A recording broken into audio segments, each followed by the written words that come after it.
มาดูครับคลิปเห็นละงูเรานั่งอ๋อเห็นละงูขาคุยเอ๊ะคลิปเห็นละงูแม่ลูกสาวแก่งกันมาเด้อครับเด้อคลิปเห็นละงูหูหน้าป๊อดดูหอม เห็นละงูไปให้แพรวาแกงอาหารป่าวันนี้แกงเห็ดละงู3บอกว่าเดี๋ยวนี่4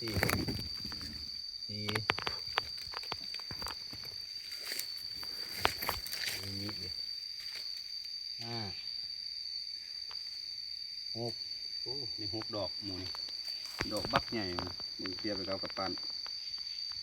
ใหญ่กว่ากระปันหน่อยนึง